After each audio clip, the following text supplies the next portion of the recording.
Oh, hello class! Ayun. Sorry, natagalan ulit mag-upload ng tutorial video. Sobrang busy kasi nung past days. Actually, past months. Kaya yun.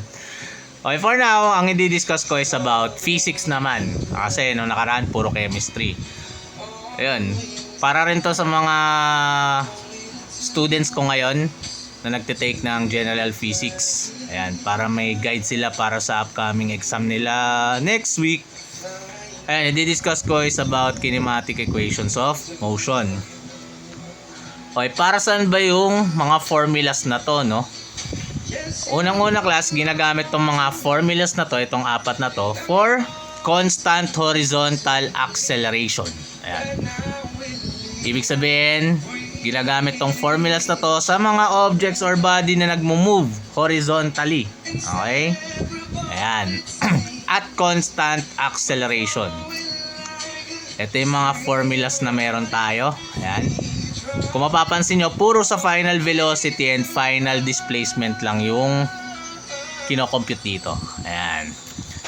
Para magamit to class, depende sa given or depende sa mga given sa problem yung pagpili kung ano dito sa mga kinematic equation na to yung gagamitin natin. Halimbawa, pag sinabing acceleration ang hinahanap, o kunwari itong A ang hinahanap, pipili kayo ngayon dito sa apat na equations na to kung sino yung may A, diba? O kung yun yung basehan natin, wala na agad to, hindi nyo na isasama to sa iisipin nyo. Ito na lang, ito or ito yung kailangan nyo na formula kung halimbawa i-compute nyo yung acceleration. Ayan. Next naman, just in case, halimbawa pinapahanap sa inyo yung time.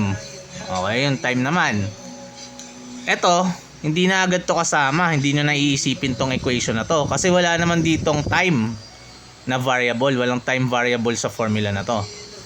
Ang iisipin nyo na lang is ito or etong formula na to. Yan ang magiging basis nyo just in case na magde-derive kayo ng formula para sa time. Ayun. Ganun lang naman siya class. Okay. Ayan.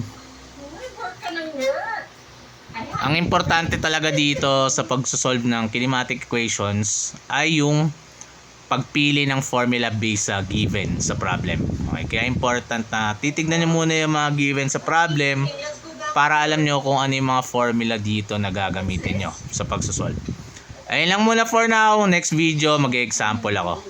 Okay, ciao!